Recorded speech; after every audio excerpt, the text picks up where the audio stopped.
Om Sri Shankaraya Namaha. This is a question from my child Shiva Shankari, and it reads as follows. Shri Gurave, your Sishe submits Sahasrakoti Namaskarams to my Guru's Divya Malarpadam with Sharanagati, submitting these questions. Shri Gurave, if the microcosm, which is the individual, is a reflection of the macrocosm, the universe, and vice versa, what spiritual significance lies in the relationship between the individual and the universe, which is the cosmos? How does the Mukti Yatra of the individual animated and inanimated beings contribute to the ever-changing evolution of the universe? Kindly explain this concept, Taye. Shri Guruve Nintiruvadi Sharanam. Thank you for the question, my dear child. And let me answer the first part of your question. The microcosm, which is the individual self, and the macrocosm, which is the universal Lord, are not reflection of each other. Microcosm is the reflection of the macrocosm. Macrocosm does not reflect anything from this microcosmic multiplicity of existence.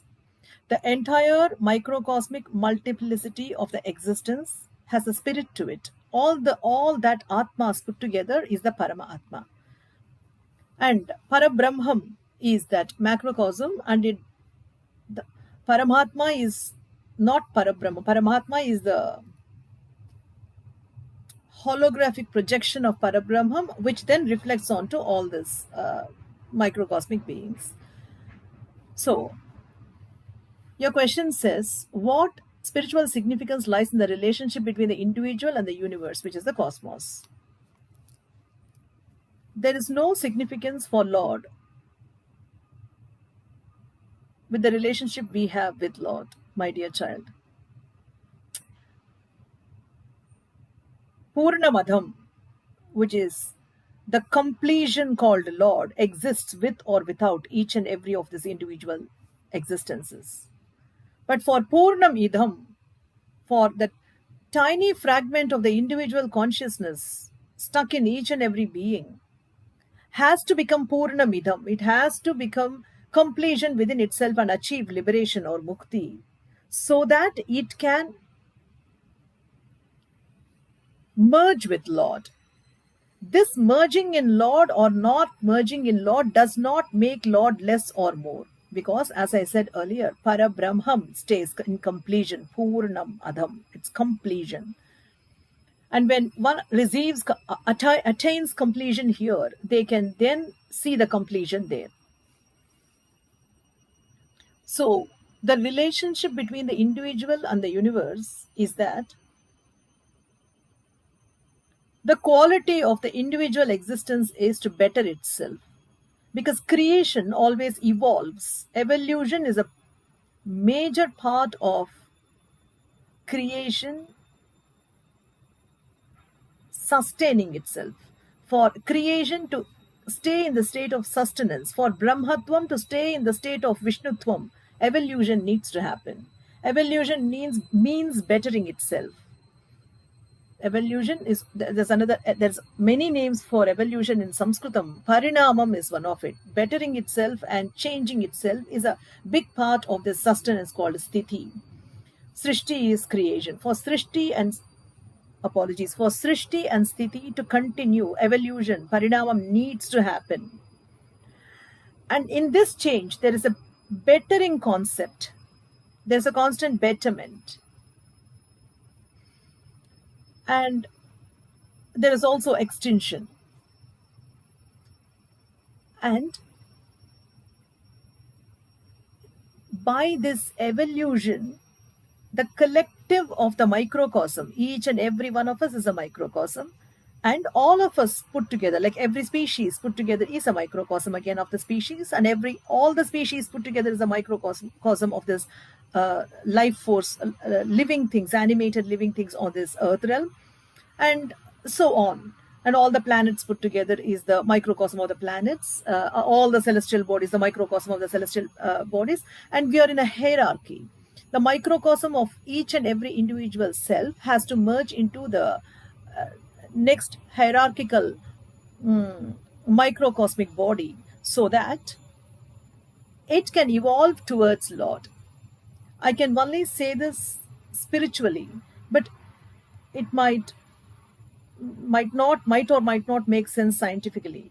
But I would say that anyway, because this is a spiritual question and you're asking me the spiritual question, and I'm not a scientist to answer it in the scientific way. Uh, I would just say the sentence spiritually. Parinamam, which is this evolution, is the march of creation towards the creator. That is what evolution is, spiritually speaking. And that is the relationship between the individual and the cosmos, my dear child. Bettering itself, individual bettering itself to reach the completion, which is the cosmos, the universe, which is Lord. The next part of your question is, how does the Mukti Yatra of the individual animated and inanimated beings contribute to the ever-changing evolution of the universe, whether it is animate or the inanimate? It contributes to the evolution of the universe by its constant tumble in this river called this evolution. When evolution has given certain faculties, that species then makes use of those faculties and proves to evolution that it has made the best use of it, so that the evolution can then drop in more faculties towards it or take away certain faculties which is not required. Like evolution has resulted in us humans from the realm of Pashupati, who's a ruler of all the animals and plants. Although we are animals, humans have come under the realm of Sadashiva because we are ruled by Manas and hence we are called Manushas. I've spoken about this in many books in the series. My Travel with My Divine Mother, Shankarim Shri Mata, please do refer to them. And when they are published, that is. And this concept of this Sadashiva Tattvam, this Manas and the evolution of the Manas, the imagination and the, will take us into the next level of whatever the evolution sees us deserving of. That depends on how one uses all the faculties that are given to that species at that point by the spirit of evolution. And it is constantly watching. So whichever faculties we make use of, we take forward, and whichever as a species we do not use, then they are shed. So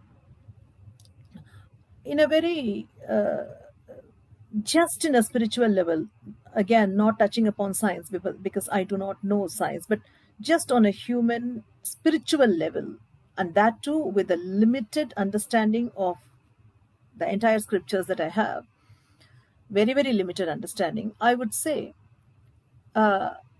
during the process of evolution up until us humans, in many ways we have chosen to even to give a signal to the spirit of evolution that we do not require certain faculties like the auditory powers of the canines, or the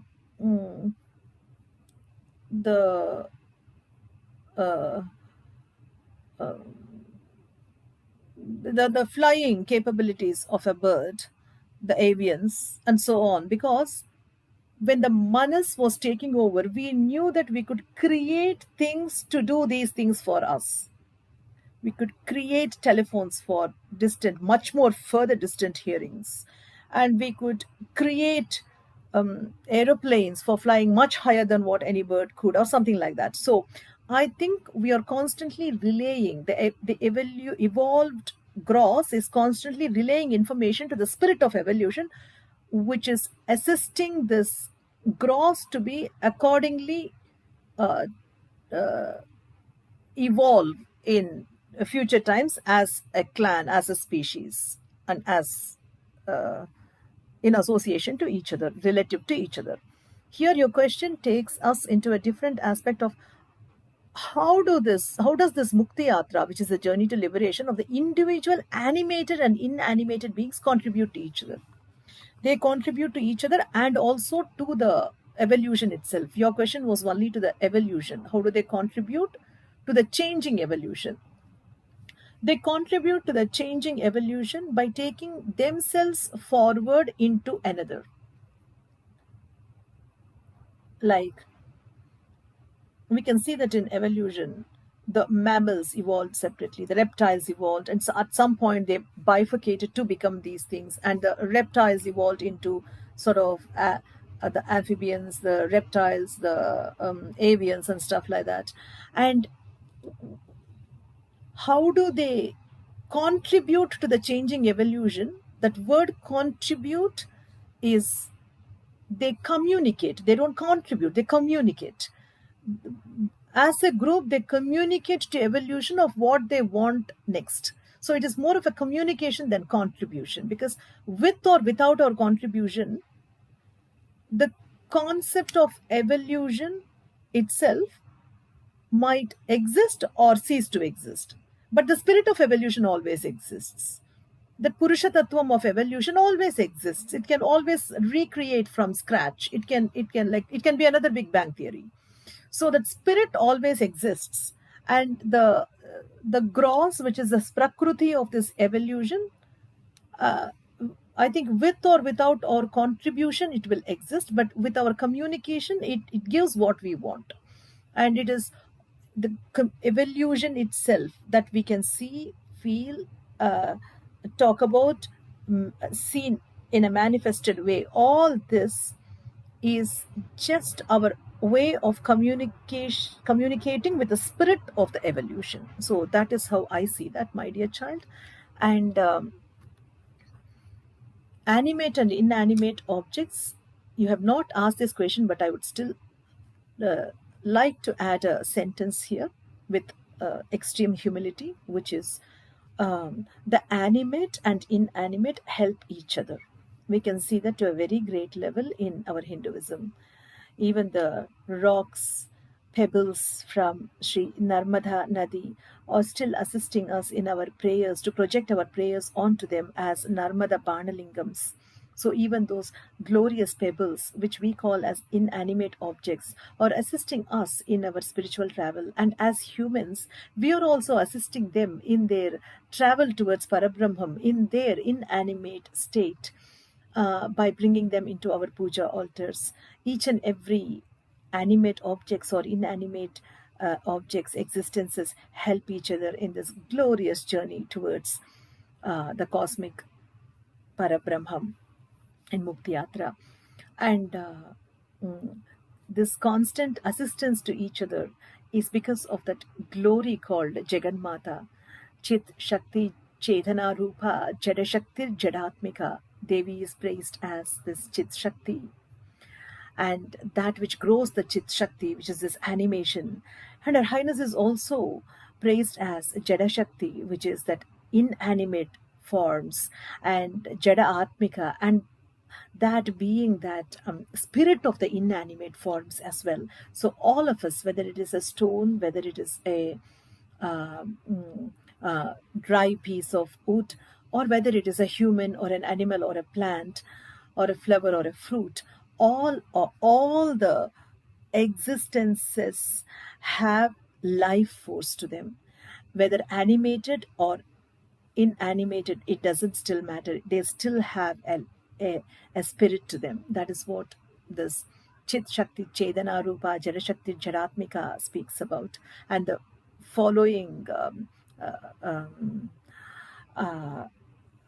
slokas after that are great formulas. We will discuss about that in a different satsangam. For now, let me just finish this question by seeing if I've answered all the parts of your question. Yes, I have. So let us finish this satsangam. Mama Sarvam, Mama Guru, Shri Adi Shankara Bhagavad Padhara Vindharpanamastu.